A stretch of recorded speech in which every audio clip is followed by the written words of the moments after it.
नमस्कार दोस्तों, एक बार फिर डीपीएस इंस्टीट्यूट के यूट्यूब चैनल में आपका स्वागत है।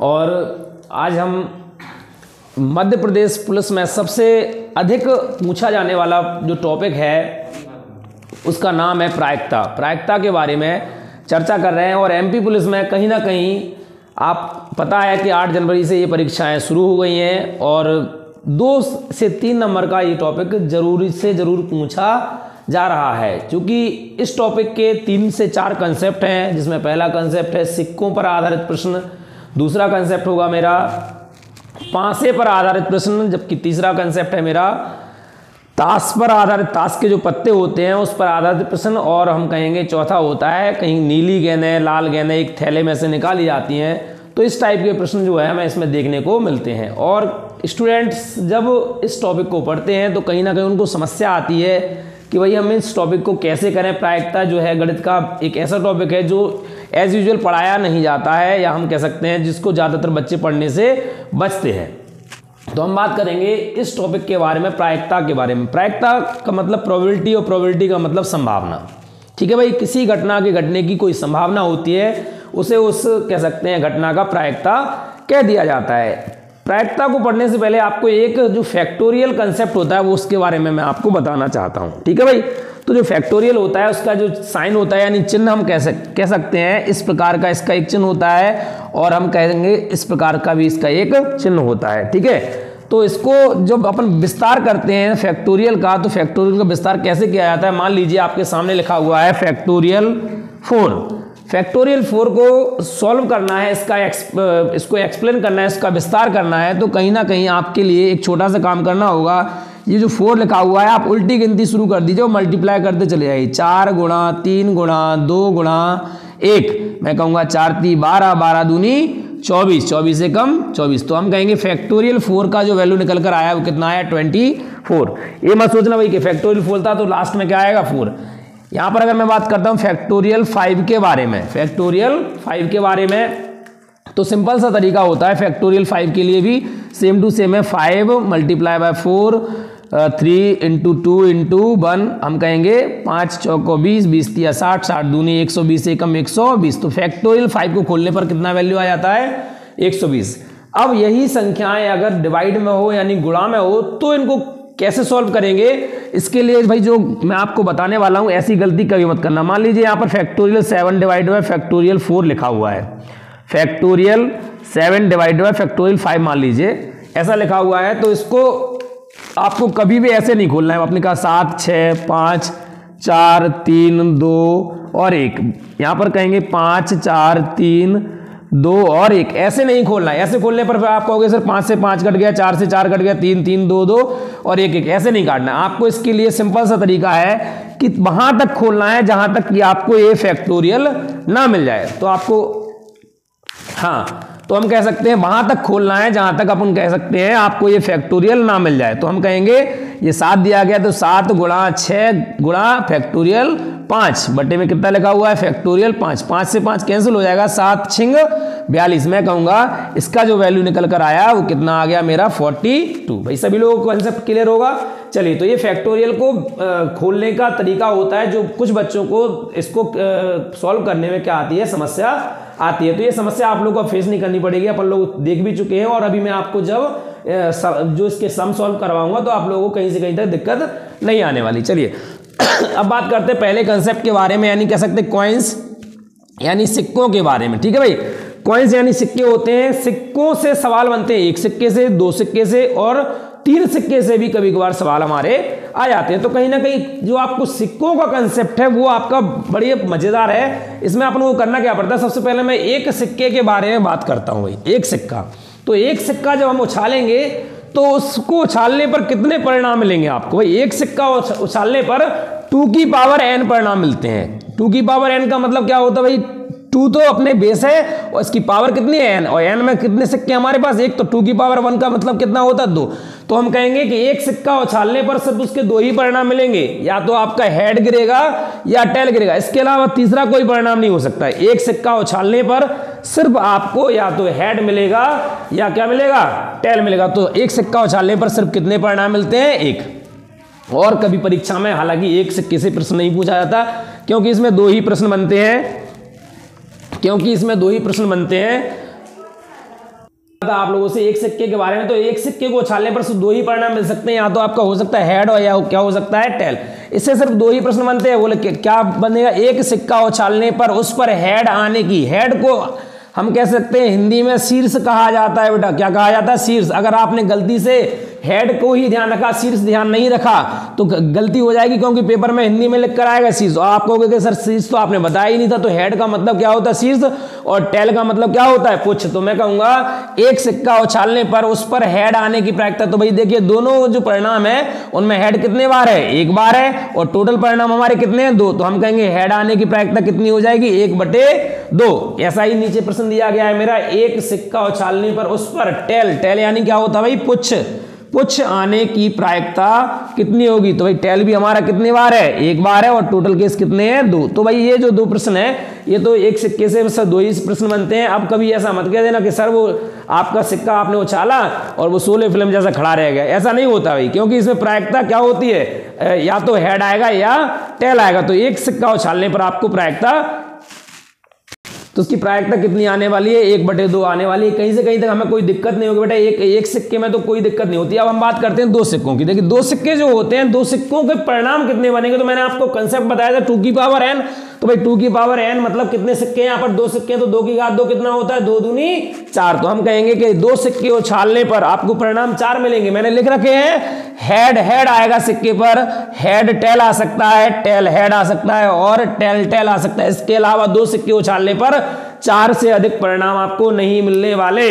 मैंने कहा इसके लिए प्रश्न बनते हैं, केवल एक बार हेड आने की प्रायिकता क्या होगी। बताइए भाई, केवल एक बार हेड आने की प्रायिकता क्या होगी। तो अब मेरी बात सुन लीजिए। देखिए भाई, आप कहोगे सर यहां पर भी हेड है, ठीक है भाई, यहां पर भी हेड है, यहां पर भी हेड है, लेकिन उन्होंने एक शब्द लगा रखा है। क्या शब्द लगा रखा भाई, केवल। केवल का मतलब है कि हेड के अलावा, हेड जो है वो केवल एक ही बार होना चाहिए। तो एक बार हेड किसमें है, इसमें है, और एक बार हेड किसमें है, इसमें। तो हम कहेंगे ऐसे केस कितने बन गए हमारे, 2, और 2 के अलावा मैं कहूंगा टोटल केस कितने हमारे, 4। तो केवल एक बार हेड आने की प्रायिकता हमारी हो जाएगी 1/2। कहीं से कहीं तक कोई दिक्कत नहीं होनी चाहिए, इस चीज को आपको समझना है।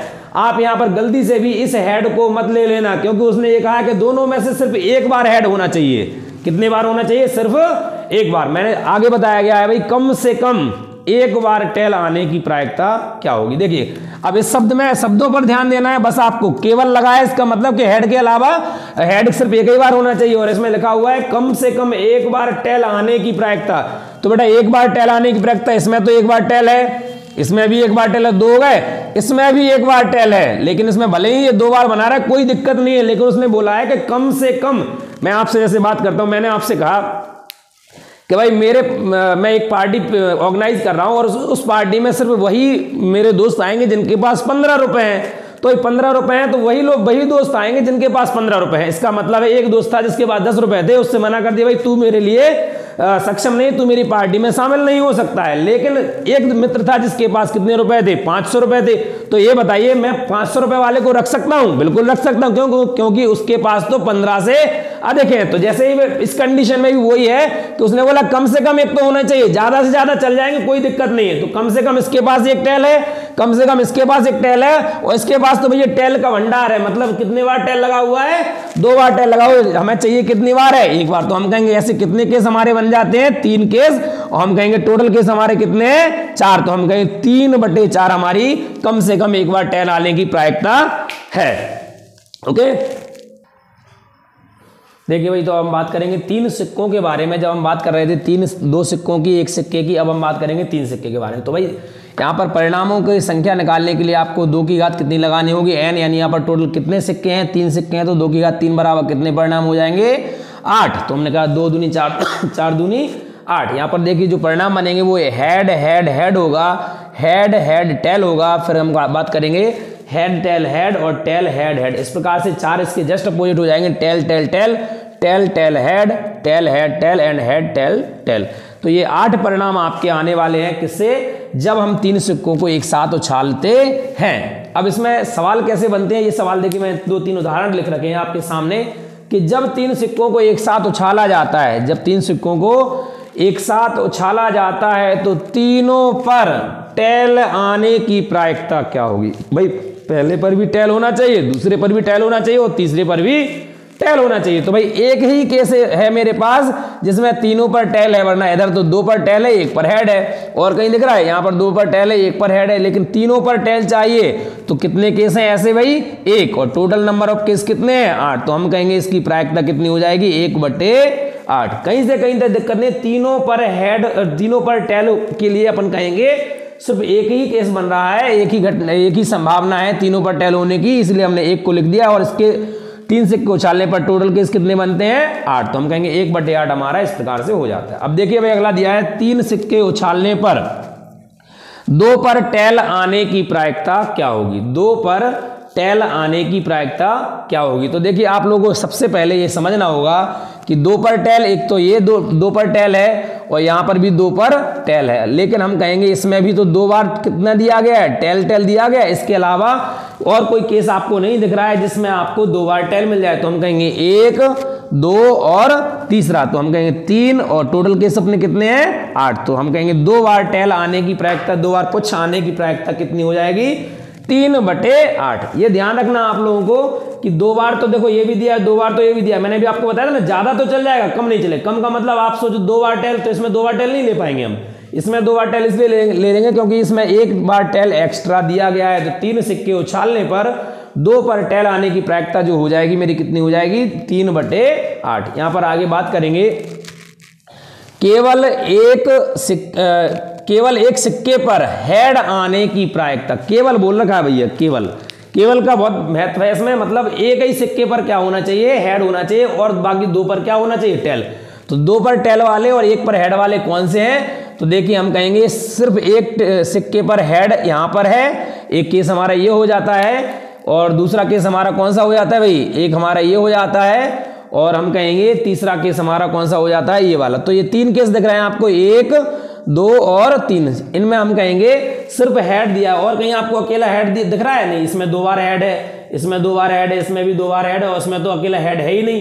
तो केवल 1 बार हेड किस पर दिया है, सिर्फ ये 3 केसेस दिए गए हैं, और टोटल नंबर ऑफ केस कितने हैं अपने, 8। तो हम कहेंगे इसकी प्रायिकता हमारी कितनी हो जाएगी, केवल 1 पर हेड आने की प्रायिकता 3/8। तो भाई लगभग हम कहेंगे 3 सिक्के उछालने पर 2 पर टेल आने की प्रायिकता भी 3/8 थी। इन दोनों का तो सेम लग रहा है मेरे को भाई। कम से कम 2 बार, एक चीज का ध्यान रखना, केवल लिखा था ऊपर कम से कम, पिछली 2 सिक्कों वाले में भी अपन ने कम से कम वाला सवाल किया था। कम से कम 2 बार हेड आने की प्रायिकता कितनी होगी। तो देखिए भाई कम से कम 2 बार हेड आने की प्रायिकता आपको देखनी होगी। तो 2 बार हेड एक तो ये है, 2 बार हेड एक तो ये है, 2 बार हेड एक तो ये, 3 बार हो गए, और 1 बार हेड 1 बार ये। तो भाई कम से कम इसमें भी तो 2 बार हेड है। तो हम कहेंगे टोटल नंबर ऑफ केस कितने हो गए हेड आने के, 2 बार 4, और हम कहेंगे टोटल केस कितने हैं 8। तो हम कहेंगे 4 एकम 4 और 4 दूना 8। तो 1/2 इसकी क्या हो जाएगी, प्रायिकता हो जाएगी। तो हम बात करेंगे पासे के बारे में। दूसरा कंसेप्ट जो है प्रायिकता का वो है पासा। बेटा आप लोगों ने इसको रीजनिंग में भी पढ़ा होगा, ये दूसरा सेकंड कंसेप्ट है। रीजनिंग में भी पढ़ते हैं जिस पासे में, वहां पर हम सिर्फ फलक के बारे में चर्चा करते हैं, लेकिन यहाँ पर जो है पासे को उछाला जाता है और उस पर जो अंक दिए रहते हैं उन अंकों के आने की प्रायिकता हमसे पूछी जाती है। तो ये पासे से भैया देख लेना आप लोग, प्रश्न जरूर आता है आपके पेपर में, और आपको पता होना चाहिए जो एक पासा होता है उसमें कितने फलक होते हैं, 6, जिस पर नंबर लिखे होते हैं, एक नंबर मतलब ऐसे पॉइंट में लिखे होते हैं, 1, 2, 3, 4, 5 और 6 फलक होते हैं। तो आपको यहाँ पर देखना ये होगा कि आखिरकार परीक्षा में जो प्रश्न आता है वो कैसे पूछा जाता है। एक फलक जो एक पासा होता है, मतलब एक पासा, उसमें ज़्यादा आपको परेशानी नहीं आने वाली है, क्योंकि एक पासा थोड़ा सा क्या है 6 फलक होते हैं। तो हम ऑब्वियसली इसमें मतलब कुल परिणाम इसके कितने होने वाले हैं, 6 होने वाले, और 6 परिणामों को हम आसानी से देख सकते हैं। ठीक है भाई। तो मैं सबसे पहले आपको उदाहरण पहला लेकर देखता हूं। मैंने कहा कि दिए गए दिया गया जो हमारा सवाल है उसमें दिया गया 2 के गुणज आने की प्रायिकता कितनी होगी। तो भाई देखिए हमने एक पासे को फेंका तो 2 के गुणज आने की प्रायिकता, 2 का गुणज कौन सा दिया है, एक तो 2 दिया है, एक कितना दिया है 4 दिया है, और एक कितना दिया है 6। तो 1, 2 और 3 हम कहेंगे टोटल हमारे केस कितने हो गए भाई, 3 केस हो गए, और टोटल नंबर ऑफ केस कितने हैं आपके 6। तो हम कहेंगे इसकी 2 के गुणज आने की प्रायिकता कितनी हो गई भाई, 1/2। कुछ नहीं करना है, 2 का गुणज मतलब जिसमें 2 का भाग चला जाता हो, हम कहेंगे 2 का गुणज है वो, ठीक है भाई। तो 2 का गुणज मतलब 2 के गुणज आने की प्रायिकता 3, यहाँ पर टोटल 2 के गुणज हो जाते हैं 1, 2 और 3, और टोटल केस हमारे 1, 2, 3, 4, 5, 6 दिए गए हैं, ठीक है। तो इसके 2 के गुणज आने की प्रायिकता कितनी हो जाएगी, 1/2। मैं दूसरी बात करूंगा 3 का गुणज आने की, भाई 3 का गुणज, 3 के कितने गुणज है इसमें, 1 से लेकर 6 तक, 3 के तो 2 ही दिख रहा है मेरे को, एक कौन सा दिख रहा है 3 और दूसरा कौन सा दिख रहा है 6। तो भाई 3 के गुणज कितने हैं, 1 और 2, तो 2 बटे कुल केस कितने अपने 6। तो हम कहेंगे अल्टीमेटली 3 एकम 2 एकम 2, 2 तिया 6। तो हम कहेंगे 3 का जो गुणज है वो 3 के गुणज आने की जो प्रायिकता होगी वो कितनी हो जाएगी, 1/3। अब देखिए यहाँ पर दिया गया है विषम संख्या। विषम संख्या वे होती है जिनमें 2 से भाग पूरी तरह नहीं जाता है, उन्हें अपन क्या कह देते हैं भाई, विषम संख्या कहते हैं। अब हमें उन्होंने पूछ लिया कि विषम संख्या आने की क्या प्रायिकता होगी, तो सिंपल सी बात है भैया 1, 3 और 5 ये सभी हमारी क्या होती हैं, विषम होती हैं। बाकी इन्हें छोड़ दो तो ये क्या बचती हैं, सम बचती है। तो विषम संख्या कितनी दी गई है, 3, टोटल केस 6, तो इसका भी प्रायिकता कितना हो जाएगा, 1/2। हम कहेंगे सेम टू सेम यही सम संख्या के साथ में सम संख्या कितनी है, 1, 2 और 3 हमारी सम संख्याएं हैं, टोटल केस हमारे कितने हैं भाई 6, तो इसकी भी प्रायिकता कितनी आने वाली, 1/2। अब बात करते हैं अभाज्य संख्या के बारे में। किसके बारे में, अभाज्य। अभाज्य का मतलब क्या होता है, प्राइम नंबर। अभाज्य संख्या मतलब क्या होता है भाई, प्राइम नंबर्स के बारे में हम बात कर रहे हैं। तो प्राइम नंबर्स क्या होते हैं भाई अगर मैं आपसे बात करूं कि अभाज्य संख्या आने की प्रायिकता कितनी होगी, तो सबसे पहले हमें ये पता होना चाहिए कि इनमें से अभाज्य संख्याएं कौन कौन सी दी गई हैं। तो वैसे बेसिकली आपको पता होगा भाई कि 1 से लेकर हम कह सकते हैं 25 तक हमारे पास टोटल कितनी संख्याएं होती हैं अभाज्य, 9 संख्याएं होती हैं। 1 से लेकर 25 तक 9 होती हैं, जबकि 50 तक जाते हैं तो वो कितनी हो जाती हैं 15। और 1 से लेकर अगर हम 100 तक की बात करें तो टोटल संख्याएं 25 हमारी हो जाती हैं। तो हम कहेंगे 1 से लेकर 100 तक कुल अभाज्य संख्याओं की संख्या कितनी होती है, 25 होती है। और 1 से लेकर 200 तक अगर मैं बात करूं तो हम कहेंगे 100 से 200 तक कितना होता है 21, 21 और 25 कितने हो गए 46, यानी हम कहेंगे 46। तो 1 से लेकर 200 तक टोटल कितनी अभाज्य संख्याएं होती हैं 46। मैं आपको यहाँ पर नोट करवा देता हूँ, 1 से लेकर 25 तक हमारी कितनी हो जाती है भाई 9, और हम कहेंगे 1 से 50 तक कितनी हो जाती है 15, 1 से 100 तक अभाज्य संख्याओं की संख्या है 25, और जबकि कहूँगा 100 से 200 तक कितनी हो जाती है 21, और हम कहेंगे डायरेक्ट 1 से लेकर 200 तक तो हम कहेंगे 21 और 25 कितनी हो गई भाई 46। तो ये चीज़ आप लोग देख लेना, बेसिकली कभी कभार आपसे प्रश्न परीक्षा में आता है अभाज्य संख्याएं की टोटल संख्या 1 से लेकर 100 तक कितनी है, ऐसा प्रश्न पूछ लेगा वो आपसे, तो आपको डायरेक्ट आंसर लगाना है 1 से लेकर 100 तक कितनी है 25 है। तो ये आप लोगों को ध्यान रखना। फिलहाल हम बात कर रहे थे अभाज्य संख्याओं के आने की प्रायिकता। तो जब हम एक पासा फेंकते हैं तो अभाज्य संख्या इसमें हमें कौन सी मिले, देखो एक बेसिकली जो छोटा सा क्वेश्चन है बेटा कि सबसे छोटी अभाज्य संख्या कौन सी है, तो सबसे छोटी अभाज्य संख्या कौन सी है 2, 2 के बाद कौन सी है 3, 3 के बाद फिर कौन सी है मेरी अभाज्य संख्या 5। तो मैं कहूंगा 3 मेरे पास अभाज्य संख्याओं की संख्या है और टोटल मेरे पास कितने केस हैं 6, तो इसकी प्रायिकता कितनी होने वाली है 1/2। हम कहेंगे अभाज्य संख्याओं की जो अभाज्य संख्या आने की जो प्रायिकता है वो हमारी कितनी हो जाती है 1/2। तो ये हमारा जो कंसेप्ट बेटा वो एक पासे के लिए है। अभी मैं आपको दूसरा वाला बताने वाला हूँ। हाँ भाई, तो हम बात कर रहे थे अभी एक पासे के सवाल हम कर चुके हैं, अब हम दूसरे पासे के बारे में यानी 2 पासों के बारे में जब चर्चा करेंगे तो देखिए भाई 2 पासों के टोटल केस जो है वो कितने बनते हैं हमारा 6 की घात 2, मतलब कहेंगे 6 की घात 2, 6 36 केस मैंने आपके सामने यहाँ पर ड्रॉ करके रखे हैं, जो टेबल बना रखी है। इस टेबल को बनाना बहुत ही आसान है। आपको देखिए मैंने अलग अलग पेन का यूज़ किया है इसमें, 1 2 3 4 5 6 तक 6 बार गिनती लिख लीजिए 6 तक। उसके बाद फिर आपको क्या करना है, एक बार 1 1 1 2 2 2 3 3 3 इस प्रकार से हमारे कह सकते हैं 36 केस जो 2 पासों पर बनने वाले हैं, तो वो हमारे जो 36 केस रहते हैं वो इस प्रकार से बन जाते हैं। अब हम कहेंगे 2 पासों में से जो सवाल आते हैं कुछ इस प्रकार से, जो मैंने आपको सवाल दे रखे हैं सामने, इस प्रकार से आते हैं। देखो 2 पासे फेंकने पर या तो एक पासे पर 1 आएगा या तो एक पासे पर 1 आएगा, तो हम कह सकते हैं ये दोनों समान हो जाते हैं। मैं कहूँगा यहाँ पर 1 पर 1 1 पर 2, ऐसे ही आपके कितने केस बनने वाले हैं 36 केसेस बनते हैं 2 पासे फेंकने पर। तो इसके लिए हम बात करेंगे दोनों पासों पर समान अंक आने की प्रायिकता। आपको पता है एक पासे पर 1 से लेकर 1 2 3 4 5 और 6 अंक होते हैं। अब समान अंक की अगर वो बात करेंगे तो या तो 1 1 होगा या 2 2 होंगे या 3 3 होंगे या 4 4। अब ऐसा तो नहीं समान बोले तो 4 और 3 रख दो, सही बात है कि नहीं।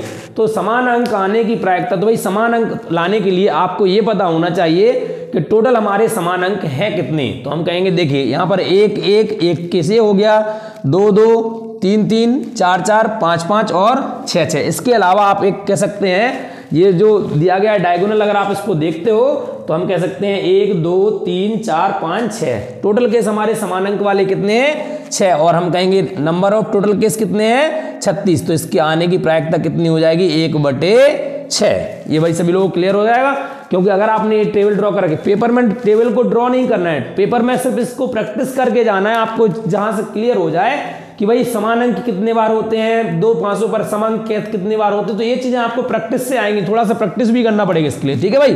तो 1/6 हमारा इसका आ जाता है। अब हम बात करेंगे 2 500 पर सम अंक आने की प्रायिकता। अब देखिए भाई, सम अंक आने की प्रायिकता, दोनों 500 पर सम अंक होने चाहिए, तो इसके लिए आपको एक बेसिक कंसेप्ट लगाना पड़ेगा कि सम अंक आने की प्रायिकता, भाई अगर मैं इस लाइन में जाऊंगा यहां से लेकर वहां तक, तो दोनों पर तो मुझे कभी भी पॉसिबल नहीं है कि सम अंक मिल जाए, सम तो मुझे इस लाइन में मिल सकते हैं, क्योंकि भाई ये 2 से शुरू है, तो अल्टीमेटली अब ये दोनों तो सम है नहीं, ये दोनों सम है, ठीक है भाई, ये दोनों सम नहीं, ये दोनों सम है और ये दोनों सम है, तो हम कहेंगे 1 2 और 3। अब मैं 3 वाली लाइन में भी नहीं जाऊं, क्योंकि 3 तो अपने आप में बेसम होता है, मैं 4 वाली लाइन में जाऊंगा तो ये दोनों सम मिल जाएंगे मेरे को, ये दोनों सम मिल जाएंगे और ये भी दोनों मिल जाएंगे, और अगर मैं कहूंगा 5 वाली लाइन में तो जाना ही नहीं है, ये 2 सम ये मिल गए मेरे को, 2 ये मिल गए और 2 ये मिल गए, तो मेरे टोटल केस कितने हो जाते हैं बेटा 9, तो दोनों पर सम आने की प्रायिकता कितनी है भाई 9, और टोटल केस कितने अपने 36, तो मैं कहूंगा 9 एकम 9 9 चौको 36, दोनों पर सम आने की प्रायिकता अपनी है 1/4। क्लियर है सभी लोगों को। सेम टू सेम यही कंसेप्ट हमें कहां लाना है, विषम अंकों में लाना है। कहां लाना है, विषम अंकों में। अब विषम वाले में हम सम में नहीं जाएंगे, क्योंकि भाई सम मिल गया, दोनों पर विषम आने की प्रायिकता, तो पहले वाले में देख लेंगे, दोनों पर विषम 1 2 और ये क्या दिया गया है 3, हम कहेंगे 4, हम कहेंगे 5, ये कौन सा हो जाएगा 6 7 8 और 9। इसके अलावा दोनों पर विषम और कहीं पर नहीं दिया गया है, हो ही नहीं सकता है, ठीक है भाई। तो हम कहेंगे ये जो दिया गया है टोटल हमारे कितने केस हो जाते हैं 9, और 9 में अपन कितना लिख देंगे 36, तो 9 एकम 9 9 चौको 36। इसका भी कहीं ना कहीं आंसर कितना आने वाला है 1/4, या सम आने की प्रायिकता या विषम आने की प्रायिकता टोटल हमारी कितनी हो जाती है 1/4 हो जाती है। क्लियर है भाई सभी लोगों को। अब बात करेंगे दोनों पांचों पर अभाज्य अंक आने की प्रायिकता। अभाज्य तो समझते ही होगे भाई क्या होता है। अभाज्य का मतलब यहां पर होता है कि मैंने आप लोगों को भी बताया था, अभाज्य का मतलब क्या होता है प्राइम नंबर, और प्राइम नंबर क्या होता है कि वे संख्याएं जो स्वयं के अलावा 1 से विभाजित होती हैं और किसी अन्य संख्या से विभाजित ना हो, उन्हें अपन क्या कह देते हैं अभाज्य संख्याएं कह देते हैं। तो भाई ऐसे केसेस देखना है जिनमें सिर्फ अभाज्य संख्याएं हो। तो भाई देखो हमने एक तो अपने आप में अभाज्य होती नहीं है, 2 होती है क्या, दोनों पांचों पर देखना है, दोनों पांचों पर अभाज्य अंक आने की। तो ये भी नहीं हो सकता है, ये भी नहीं हो सकता है, ठीक है। 1 और 3 भी नहीं हो सकता, 1 और 4 भी नहीं हो सकता, 1 और 5 भी नहीं हो सकता है। क्यों नहीं हो सकता है, क्यों भाई वहां पर क्लियर है, देखो दोनों पर अभाज्य नहीं है। एक तो भाज्य मतलब कह सकते हैं एक तो होती ही नहीं अभाज्य, तो यहाँ पर 5 तो अभाज्य है लेकिन 1 नहीं, तो 1 वाली लाइन में तो उनको जाना ही नहीं है। अब हम बात करेंगे 2 वाली लाइन में, तो ये भी नहीं हो सकता है। हम कहेंगे ये दोनों अभाज्य संख्याएं हैं, तो एक तो हमारा ये हो जाएगा, ये भी दोनों अभाज्य संख्याएं हैं। क्लियर है भाई सभी को, और ये भी दोनों अभाज्य संख्याएं। 3 केसेस हमारे ये बन जाते हैं, मैं अलग से चिन्ह बना देता हूं, 1 2 और हम कहेंगे 3 केसेस हमारे ये अभाज्य के मिल जाते हैं। यहां से आप देख लीजिए तो हम कहेंगे चौथा केस हमें ये मिल जाता है, ठीक है भाई।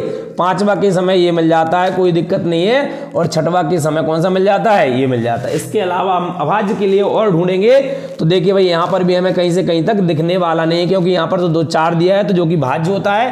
अब हम 5 की लाइन में जाएंगे, तो 5 की लाइन में गए भाई तो हमें एक ये मिल गई, हम कहेंगे एक दूसरी हमें ये मिल जाती है, और हम कहेंगे तीसरे हमारा केस कौन सा मिल जाता है 5 5। ये दोनों कैसी हैं अभाज्य संख्याएं, तो 1 2 3 4 5 6 7 8 9। इसके अलावा आप नीचे वाली लाइन में जाओगे तो ये सभी भाज्य संख्याएं हैं। हम कहेंगे टोटल नंबर ऑफ केस मेरे कितने आ गए 9, और टोटल केस कितने होते हैं भाई 36। 9 एकम 9 9 चौको 36। हम कहेंगे कि दोनों पांचों पर अभाज्य अंक आने की प्रायिकता हमारी कितनी हो जाएगी 1/4 हो जाएगी। ओके क्लियर है। तो भाई ये क्लियर सभी लोगों को। 9/36 का मतलब कितना होगा 1/4। यहाँ पर हम जब भी बात करेंगे दोनों पांचों पर अभाज्य अंक आने की प्रायिकता तो हमारी हो जाएगी 1/4। अब हम आगे बात करते हैं दोनों पांचों पर अंकों का योग 8 आने की प्रायिकता। भाई दोनों पांचों पर अंकों का योग 8 आने की प्रायिकता, आप डायगोनल चले जाइए यहां से, जहां पर टोटल 8 है, देखिए पहला 6 और दूसरा 2, तो 6 और 2 कितना हो गया 8, 5 और 3 8, 4 और 4 8, 5 और 3 8, और हम कहेंगे 6 और 2 8। इसके हिसाब से हम डायगोनल जाते हैं तो हमारे कितने केस बनते हैं 1 2 3 4 5, हम कहेंगे टोटल हमारे केस 5 है, और हम कहेंगे टोटल केस कितना है भाई 36। तो हमारे दोनों अंकों पर कितना आने की योग 8 आने की प्रायिकता कितनी हो जाएगी 5/36। जबकि अगर अगले सवाल की हम बात करेंगे, भाई ये सभी लोग क्लियर होना चाहिए, दोनों पर अंकों का योग 9 आने की प्रायिकता, जब 2 5 से उछाले जाते हैं। सवाल देखिए, मैं आपको 6 सवाल करवा चुका हूं, वरना आप सोचो कि सर अब ये कंसेप्ट ही चल रहा है, भाई यही तो सवाल है, यही कंसेप्ट है, भाई इसी को ऑप्शन के साथ में लिख दो तो सवाल वो बन जाते हैं। ये दोनों 500 पर अंकों का योग 9 आने की प्रायिकता, तो भाई 8 के बाद क्या आता है 9 आता है, तो 9 ये हो गया, 9 ये हो गया, 9 ये हो गया, और ये भी 9 हो गया। हमारे कितने केस बन रहा है ऐसे 4, हम कहेंगे टोटल हमारे केस 4 हैं, और नंबर ऑफ केस कितने अपने पास 36, 4 एकम 4, 4 नाम 36। मैं आपसे कहूंगा मेरा आंसर कितना हो जाएगा 1/9। आपको सिर्फ एक बार इसकी प्रैक्टिस करनी है, वो भी कहेगी टेबल की। अगर आपने टेबल की प्रैक्टिस कर ली बेटा, तो आपको 2 500 का सवाल कभी भी आपके पेपर से बाहर नहीं जाएगा। विदिन 5 से 6 सेकंड आप इसका आंसर तुरंत के तुरंत निकाल दोगे। अब हम अगला कंसेप्ट जो है बेटा, ताश की गड्डी जो हमारी गेंदें होती हैं, नीली काली गेंदें, थैले से नीली काली गेंदें निकाली जाती हैं, उनके बारे में अपन चर्चा करने वाले हैं। देखो भाई, तो अब हम बात कर रहे हैं ताश की गड्डी के बारे में। सभी लोग जानते हैं कि एक ताश की गड्डी में कितने पत्ते होते हैं भाई, कितने होते हैं 54 पत्ते होते हैं। मैं कहूँगा 54 पत्ते होते हैं। सभी लोगों ने सुना भी होगा कि 52 पत्ते होते हैं, लेकिन नहीं भाई, 2 पत्ते एक्स्ट्रा और होते हैं। आपने कभी नई गड्डी खरीदी हो तो ध्यान रखना, उसमें 2 पत्ते और एक्स्ट्रा निकलते हैं, जिनको हम कह सकते हैं जोकर। और जोकर को कभी भी गड्डी में शामिल नहीं किया जाता है, लेकिन भाई ताश की नई गड्डी में तो टोटल 54 पत्ते होते हैं। उन 2 जोकर को हटा दिया जाए तो आपकी गड्डी में कितने बचते हैं 52। और हम जो सवाल करेंगे वो 52 पत्तों के आधार पर ही करने वाले हैं। तो हम कहेंगे ताश की गड्डी में टोटल 52 पत्ते होते हैं, जिसमें से 26 पत्ते जो होते हैं भाई, वो कैसे होते हैं काले, और हम कहेंगे 26 जो पत्ते होते हैं वो कैसे होते हैं लाल। इन काले पत्तों में जो 13 पत्ते होते हैं वो हमारे हुक्म के होते हैं। हम ऐसा भी कह सकते हैं कि काला पान जो होता है या हुक्म जो होता है उसके कितने पत्ते होते हैं भाई 13। और हम कहेंगे चिड़ी जो होती है वो भी काले रंग की होती है, तो इसके पत्ते कितने होते हैं 13। अब हम कहेंगे लाल पत्तों के बारे में, तो लाल पान के कितने पत्ते हो जाते हैं 13, और ईंट के पत्ते भी कितने हो जाते हैं 13। तो 13 दूनी 26, 13 × 39, 13 × 52। ऐसे हम कह सकते हैं 4 भागों में हमने ताश की गड्डी को डिवाइड करके रखा है। अब मैं आपको बेसिकली यहाँ पर बता देता हूँ जो ताश के पत्ते होते हैं वो इक्का से शुरू होकर और बादशाह तक जाते हैं। मतलब इक्का, पहले इक्का हो गया, फिर 2, फिर 3 4 5 6 7 8 9 10, मतलब उनको दूसरी भाषा में कहें तो दुरी, तिरी, चौवा, पंजा, छक्का, सत्ता, अट्ठा, नैला और दहला। दहला के बाद आता है गुलाम, गुलाम के बाद बेगम, बेगम के बाद फिर आ जाता है बादशाह। तो हम यहाँ पर ये चीज़ देखने वाले हैं कि किन किन कार्ड्स को, किन किन पत्तों को हम क्या कहते हैं फेस कार्ड कहते हैं। तो भाई फेस कार्ड की श्रेणी में जिन पर चेहरा छपा होता है, बादशाह के आप कार्ड देख सकते हो, बादशाह पर भी क्या छपा होता है चेहरा, तो बादशाह, बेगम और गुलाम। और एक प्रकार के जो पत्ते होते हैं, मैं कहूँगा जैसे अगर हुक्म में बादशाह, बेगम, गुलाम तीनों होते हैं, ऐसे ही चिड़ी में होते हैं, ऐसे ही लाल पान में होते हैं, और ऐसे ही गाय में होते हैं। तो 3 मिलाकर 4 में चले जाते हैं, तो 4 × 12, 12 में से हम कहेंगे 4 बादशाह होते हैं, 4 बेगम होती हैं और 4 क्या होते हैं गुलाम। अगर हम बात करते हैं भाई फेस कार्ड के अलावा ओनर्ड कार्ड के बारे में, किसके बारे में, मालिक जो कार्ड होता है, तो इसमें इक्का को भी शामिल कर लिया जाता है। ए लिखा होता है, आपने देखा होगा इक्का सबसे बड़ा पत्ता होता है ताश की गड्डी में, हुक्म का इक्का। कौन सा इक्का, हुक्म का इक्का सबसे बड़ा माना जाता है। तो हम कहेंगे ओनर कार्ड में जो इक्का होता है वो सबसे हम कह सकते हैं बड़ा, मतलब सबसे बड़ा नहीं शामिल कर लिया जाता। तो ओनर कार्ड में फिर 4 पत्ते हो जाते हैं, इक्का, बादशाह, बेगम और गुलाम। और हम कहेंगे ये 4 प्रकार के होते हैं, तो 4 चौको 16। तो कभी भी प्रश्न आता है कि ओनर कार्ड कितने होते हैं, तो अपन कहेंगे 16, फेस कार्ड कितने होते हैं, अपन कहेंगे 12। अब हम बात करेंगे इन ताश के थोड़े से सवाल जो आते हैं वो किस प्रकार से आते हैं। भाई इसके लिए आप लोगों को एक छोटा सा फॉर्मूला कह सकते हैं, या हम कह सकते हैं कि थोड़ा सा बेसिक कंसेप्ट जो है वो आप अभी आगे पढ़ोगे क्रमचय संचय, उसमें आप लोगों सभी लोग क्लियर होने वाला है। इसके लिए एक फॉर्मूला होता है NCR। क्या होता है भाई NC। तो मैं बात कर रहा था बेटा एक छोटे से सूत्र के बारे में, जैसे हम लोग कहते हैं संचय, क्रमचय संचय सीखेंगे जब हम, तो उसमें कहीं ना कहीं आपको ये पता चलने वाला है NCR। इसमें अपना होता है factorial N upon factorial R into को मतलब ऐसे लिख सकते हैं फैक्टोरियल n माइनस आर। ये जो फॉर्मूला होता है बेटा ये आपको कहीं ना कहीं काम आने वाला है, लेकिन मैं आपको इस फॉर्मूले से बस इसलिए बता दिया कि यहाँ पर मैं इसका यूज करूंगा तो आप लोगों को इसका पता होना चाहिए कि आखिरकार सर क्या कर रहे हैं। मैंने भी आपको फैक्टोरियल कंसेप्ट शुरू में बताया था, तो उससे अपन क्या करेंगे, पूरे सवाल को सॉल्व करने वाले हैं। जैसे एक सवाल दिया गया 52 ताश की गड्डी में से 1 ताश निकाला जाता है तो उसके हुक्म की रानी होने की प्रायिकता कितनी होगी। भाई हुक्म की रानी, तो भाई सबसे पहले हमें ये पता होना चाहिए कि कौन से ताश की रानी पूछ रहा है, वो हुक्म की रानी। अब मैंने आपको बताया था ना कि बेगम को ही तो क्या कहते हैं भाई, रानी कहते हैं। बेगम उर्दू शब्द है, रानी हिंदी शब्द है। तो यहाँ पर उन्होंने पूछ लिया हुक्म की रानी होने की प्रायिकता कितनी है। तो आपको कुछ नहीं करना पड़ेगा, आपको एक छोटा सा काम करना पड़ेगा। एक पत्ता निकाला जा रहा है तो हुक्म के टोटल कितने पत्ते होते हैं, 13 C1 बटे हमारे टोटल पत्ते कितने हो जाते हैं, 52 C1। ये C1 का मतलब क्या है बेटा, जब यहाँ पर 1 है और यहाँ पर भी 1 है तो इसको आपको डायरेक्ट लिख देना है, कहीं से कहीं तक कोई प्रॉब्लम आपको नहीं होने वाली। आप लिख सकते हो 13/52। 13/52 का मतलब कितना होता है भाई, 1/4। तो मैं आपसे स्पष्ट कह दूंगा कि आंसर हमारा कितना हो जाएगा, 1/4। तो हम कहेंगे 52 ताश की गड्डी में से 1 ताश निकाला जाता है और उसके हुक्म की रानी। तो हुक्म की रानी क्यों, क्योंकि भाई हुक्म के 13 पत्ते थे ना, 13 पत्ते में से 1 पत्ते निकाल रहे हैं, क्योंकि तभी तो वो हुक्म की रानी होगी। तो हमने 13 पत्तों में से 1 पत्ते को निकाला और 1 पत्ते को निकाला तो 13 C1 बटे 52 C1। अब आप लोगों को ये अगर कैलकुलेशन समझ में नहीं आया है तो मैं यहाँ पर आपको अलग से बता देता हूँ।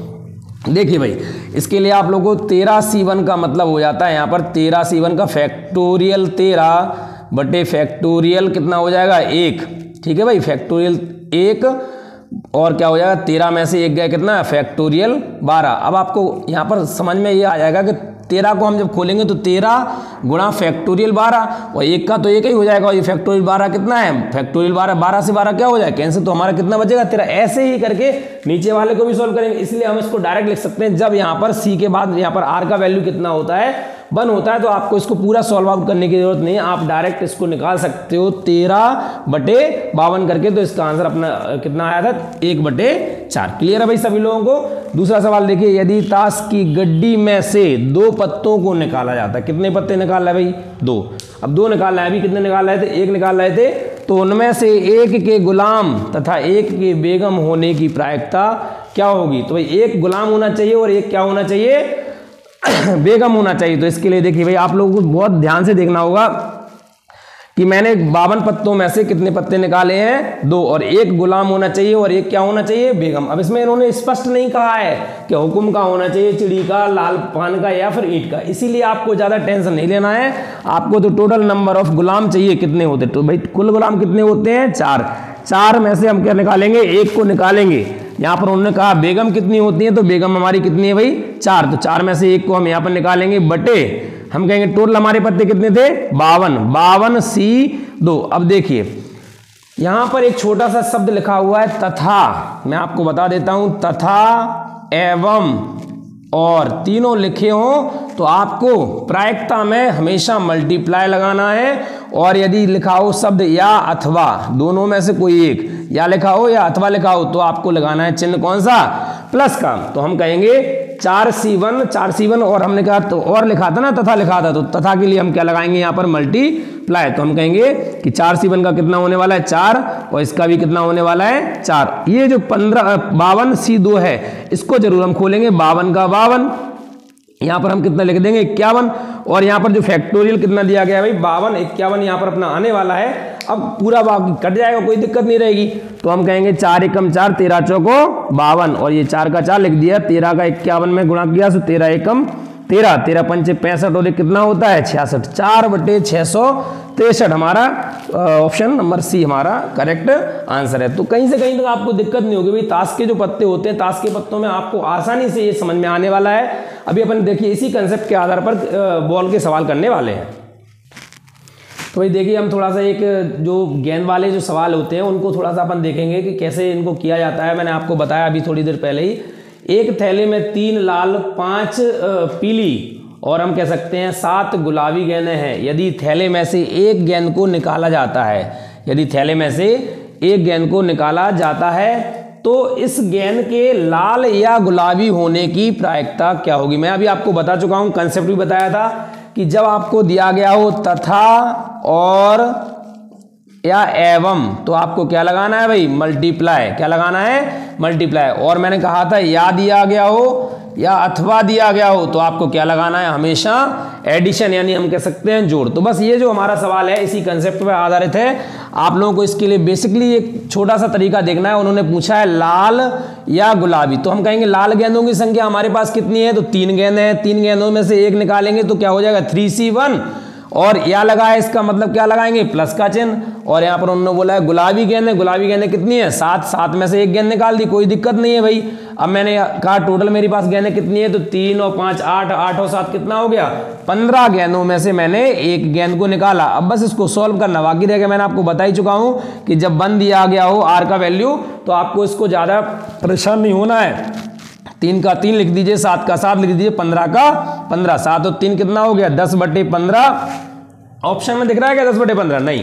तो मैं कहूंगा 5 से काट दीजिए, 5 दूना 10, 5 दिया 15। मेरा जो आंसर हो जाएगा बी बॉम्बे, यानी कहेंगे 2/3। तो बेसिकली आप लोगों को जब भी थैले का सवाल आता है, मैं आपको अभी करवा चुका हूं, तो कहीं से कहीं तक कोई दिक्कत नहीं आएगी।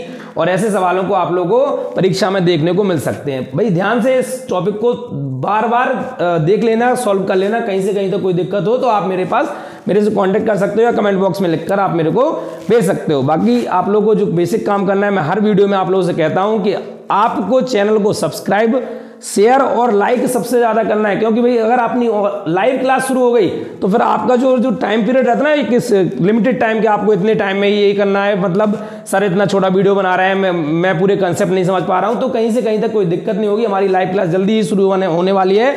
बाकी वीडियो को लाइक, सब्सक्राइब और अधिक से अधिक शेयर करें। धन्यवाद।